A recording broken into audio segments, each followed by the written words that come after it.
আসসালামু আলাইকুম বন্ধুরা, কাছের এবং দূরের দেশ এবং বিদেশ যে যেখান থেকে আমার রান্নার ভিডিওটি দেখছেন, আশা করি সবাই আল্লাহর রহমতে ভালো আছেন। আলহামদুলিল্লাহ, আমিও আল্লাহর রহমতে ভালো আছি। আরেকটি নতুন দিনে নতুন আরেকটি রান্নার ভিডিও নিয়ে চলে আসলাম। তো আজকে আমি গরুর মাংস দিয়ে কাঁচা কাঁঠালের একটি রেসিপি আপনাদের সাথে শেয়ার করব। তো এখানে আমি কাঁচা কাঁঠাল নিয়েছি, আর কাঁঠাল আগে থেকে কেটে ভালো করে পানি দিয়ে ধুয়ে পরিমাণ মতো লবণ এবং হলুদ দিয়ে সিদ্ধ করে ডিপ ফ্রিজে সংরক্ষণ করে রেখেছিলাম। তো এখন রান্না করার জন্য আমি আধা ঘন্টা আগে বের করে রেখেছিলাম। আর কাঁচা কাঁঠাল রান্না করার জন্য গরুর মাংস লাগবে। তো এখানে আমি গরুর মাংস নিয়েছি, আর এই গরুর মাংস আমি রান্না করার মাংস থেকে কিছুটা মাংস তুলে রেখেছি। এখন এগুলা কেটে নিব। তো রান্না করা গরুর মাংসগুলো এভাবে আমি ছোট ছোট টুকরা করে নিয়েছি।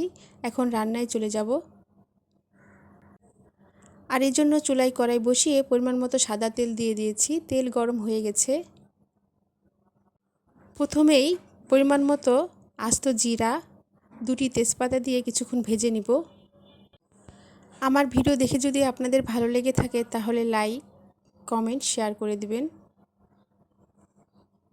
আর অবশ্যই সাবস্ক্রাইব করবেন। তো জিরাটাকে কিছুক্ষণ ভেজে নিয়েছি। এখন লম্বা করে কেটে রাখা পেঁয়াজ এবং কাঁচামরিচ দিয়ে পেঁয়াজটাকে কিছুক্ষণ ভেজে নিব।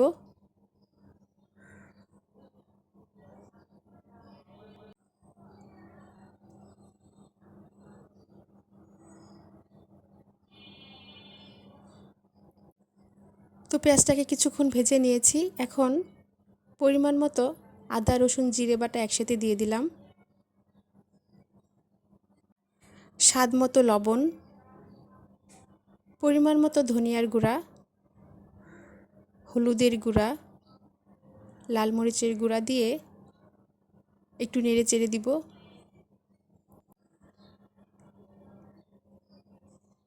এখন মশলাটাকে কিছুক্ষণ কষানোর জন্য আধা কাপ পরিমাণ পানি দিয়ে দিব।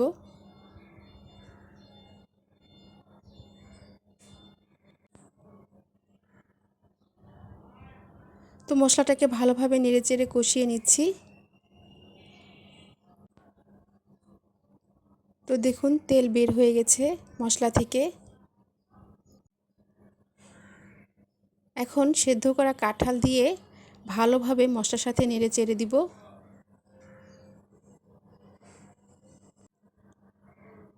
আর যারা আমার চ্যানেলটাকে সাবস্ক্রাইব করে আমার পাশে আছেন তাদেরকে অসংখ্য অসংখ্য ধন্যবাদ।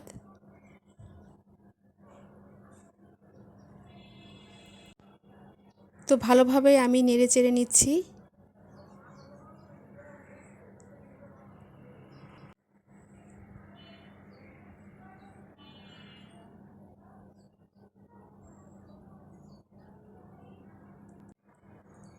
আর যারা এখনও করেন নাই, ভিডিও দেখতে থাকুন, দেখতে দেখতেই ভালো লেগে যাবে।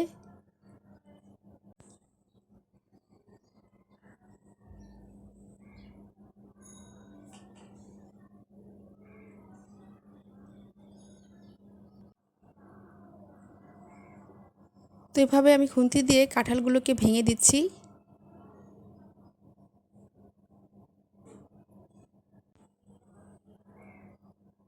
আর কাঁচা কাঁঠালে কিন্তু আমি মশলার পরিমাণটা কম দিয়েছি, কারণ আমি একটু ভাজি টাইপের করব।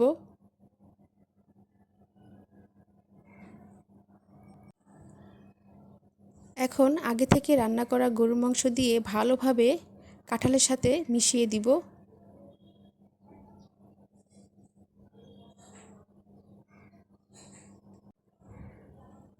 আমি একদম ভাজা ভাজা করে নেব।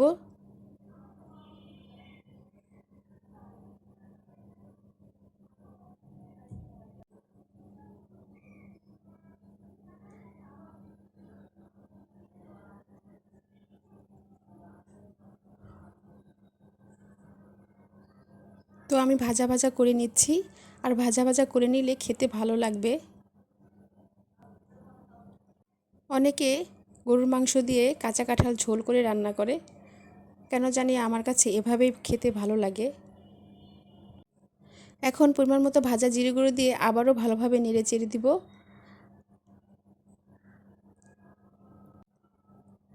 আর জিরেটাকে আগে থেকে ভেজে গুঁড়া করে নিয়েছিলাম।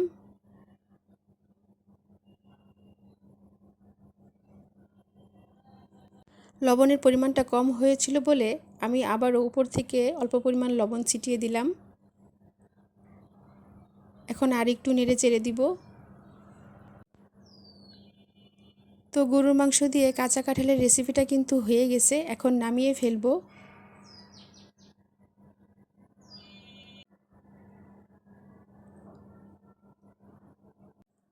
তৈরি হয়ে গেল গরুর মাংস দিয়ে কাঁচা কাঁঠালের দারুণ একটি রেসিপি। তো এই রেসিপি গরম ভাতের সাথে খেতে খুবই মজা। তো এভাবে আপনারা রান্না করে খেয়ে দেখবেন। নতুন নতুন ভিডিও দেখতে আমার চ্যানেলের সাথে থাকবেন। ভিডিও নিচে বেল আইকনে ক্লিক করবেন যাতে নতুন কোনো ভিডিও ছাড়লে আপনাদের মোবাইলে নোটিফিকেশন চলে যায়। সবাই ভালো থাকবেন। আল্লাহ হাফেজ।